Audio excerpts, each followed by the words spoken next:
A pleasure to meet all at last, and welcome back to TV shows that deserve the spotlight. So now, I've mentioned before that I'm going to be doing some more film reviews. Of course, my latest entry was the new Hunger Games prequel, if you will. Not exactly a sequel, but hey, I'd say Snakes and Songbirds did a pretty good job at giving us a good origin story based on how President Snow eventually rose to power.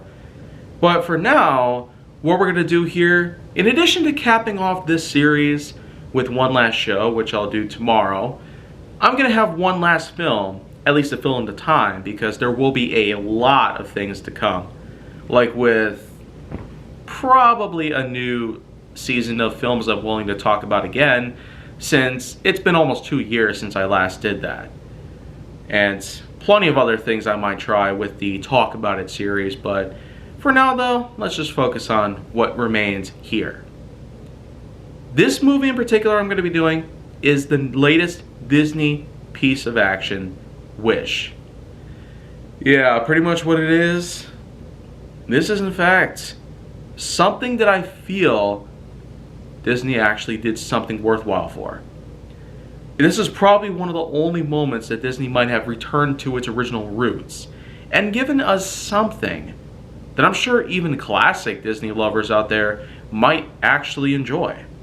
The thing is, this is unlike a majority of other recent Disney installments, like Encanto or even new Pixar films like Turning Red, Luca, and Elemental, which, quite ironically, that was the first new movie I talked about when I started this series. But hey, you know, we've come a long way since then. You know, with all kinds of shows and movies I've seen since then, I've definitely been able to make a lot of content to at least fill in the time for when I intend to create new seasons of films I'm willing to talk about again, or films I should have talked about years ago. With all that said though, let's just get going with Wish. Wish centers around a small town occupied by a king and a queen. The king has special powers to grant wishes to those who desire them the most. For example, if somebody wanted to be a builder, then the king can grant this particular wish to him. If somebody wanted to get married, then he can grant that wish to them as well. And so on and so forth. But it basically goes like this, just so there's not much greed going around, or probably worse. For everybody that turns 18 in this town, a ceremony is brought up. And in every few months that comes by, the king then comes out and grants a random person their wish. And lots of wishes have actually been made over the years. Asha, one member, actually files for a job to become the king's apprentice. And during their interview up in his office, where they eventually head into his wish room, where all the wishes in the form of blue orbs are right above them, she eventually finds out that unfortunately the king hadn't really granted a 100-year-old man's wish. Her own relative turns 100 years old, and for his birthday, she wanted his wish to be granted, which seemed to be a bit personal, to the king at least. But a ceremony basically takes place shortly after, and unfortunate as it sounds, it's basically true. The wish is not granted, and an insult to injury, she's basically let off, not becoming the apprentice. So, okay. Yeah, you basically see all that stuff. That's quite a way to go. You know, probably a big sense of injustice. As we know though, this is basically the roots where Disney actually does bring back the tradition of musical talents into this. And there are several songs in the soundtrack which, truth be told, in light of creating the Best Songs of 2023 album, a custom project of mine that I've made alongside a few other compilations similar to this over the years, I got the feeling that maybe I could add a couple of Wishes songs to it. I guess I'd have to do the research on that part. Eventually, Asha looks to the stars. A star comes down onto her, and this star has some impressive powers, turning any sort of object to life, giving it life. Even her goat pet, Valentino, somehow manages to gain super intelligence, which allows him to speak, much like a person. But in addition to that, he can also do a number of other things, like play songs with chickens. I mean, you know, it's moments like this where I feel like it just gets a bit more than a little weird. But to tell you the truth, it's beyond brilliant. This really shows that Disney has pulled through a lot of the hard changes that have happened over the years. And even more so, getting to know the fact that so far with this whole decade, we've seen a lot of mess ups happen within both the company and especially the parks. Think about it. Next time you go to Orlando or Anaheim or even elsewhere that Disney occupies nowadays. Other than that though, I'd say they really have the light at the end of the tunnel all for themselves. So in any case though, what eventually goes down is that Asha gathers her friends, including the one and only Simon, whom basically is treated like the town lackey. But surprisingly, what eventually goes down is that the king himself manages to call in another meeting. And it turns out the whole time Simon basically was playing for the king, hoping to get a hold of Asha and in return have his own wish granted, to become a powerful knight, which the king actually manages to grant. So okay. But we all know what's really coming down. The stakes have definitely raised. In addition to betrayal, Simon actually gives away the names of all the other friends that were around at the time that they learned about the star. And so it really gets down and dirty. Luckily, there's a secret hiding spot where everybody tries to contemplate about their next move, but it turns out the queen found out where they were. Thankfully, she did not intend on putting them through any trouble, as they would contemplate for a plan to get back at the king and attempt to reclaim all the wishes to give back to the people, which eventually turns into a heated battle, because it turns out the king actually revealed some kind of forbidden book that was hidden behind a glass wall, and he used that book for some infamous dark magic, basically the power of green. I can't exactly be sure what that's supposed to be about, but in any case, what it simply is something way more powerful than they've all anticipated. Now, we know that green has been depicted as evil within the world of Disney. I mean, look at Maleficent, for example.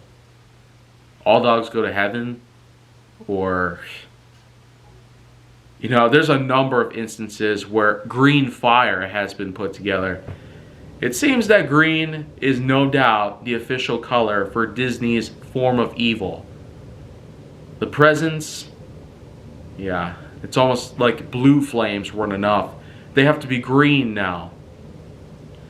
So, in any case though, the fight rages on till eventually the king seems that he's won, really getting the upper hand, captures the star, merges it with his own magic, and makes himself even more powerful than usual. OP enough to obliterate anything in his path.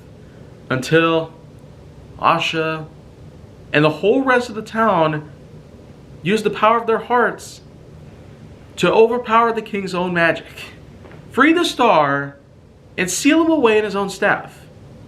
Okay. Yeah. That's quite a way to go. I can't exactly be certain whether to call that climactic or something out of the ordinary. It just seems that it's just hard to come up with a true climax. And with all the people thinking, yeah, Avengers Endgame has it in the book. No, it doesn't. We technically knew that was bound to happen twice. So, there's really no reason for y'all to think it's the greatest movie ever when it's not. You know, it's not about money. but it's about how the product itself comes out. Anyways, though, that's pretty much just that. The king's finished, locked up in a dungeon in his own staff, and the queen is now the new ruler, while Asha, unfortunately, has to give her goodbyes because the star is going to leave. And I feel like that, with that in mind, with this being the ultimate answer to all the problems that we found throughout the Walt Disney Company in recent years, I'd say this one really felt like it truly deserved to exist, you know? With all the newer installments with Disney, there's unfortunately been some series of stigmas surrounding various components, including the writing, directing, casting, settings, and plot. You know, there's just a lot of people that tend to put up more than just a little bit of criticism for even the most basic details. It just seems that some people really don't know how to properly describe this stuff. You know, just think about it. Next time, if I wanted to go and watch one movie in theaters and then give out so much brutal hate over it, that's really what this whole generation's about. It's about extreme hatred. For a movie? Why not just not watch it? Pretend it doesn't exist. You know, get off the internet for 10 days. As that's what's happened to me for 10 whole years of my life. But in any case, though, what I will say, Wish really is, if not, the best Disney film we might have had in many years. I would say at least since Frozen came out, this really felt like something that could actually be that high in terms of likability. Frozen had an outstanding level of storytelling that Disney put up in a more modernized era. But this is just yet another example of Disney giving us that same unique feel that one would have never thought would exist. Yet, here we are. Wish is truly an amazing film. And I would say, based on the scoring for KFN standards, I will definitely at least give it a good old 9.0 out of 10.1. And that truly is quite a testimony to make sure y'all can go see it in theaters. Definitely give it a watch. Even if the ticket prices are going to be outrageously high, certainly do go see it. Absolutely. The animation alone is an intriguing piece because it does give us the same type of feel as we did during the old school age, but mixed with the CG that we've been familiar with for about 20 years or so. In any other case though, that's all I will have to say regarding all the stuff that's gone down and regarding all that I'm sure will be bound to take place. In 2024 alone, it seems that Disney is going to have a lot of things to tell us, especially with Pixar. But no matter what it is, let's just wait and see what they'll show us. And I will have more movies down the line, but this will be the last for this series at least. So I will see you guys again with one last show to follow up on this. And make sure that you like, subscribe, comment, follow me wherever you can find me, and stay on the Hollywood side if you're hoping to see more on the channel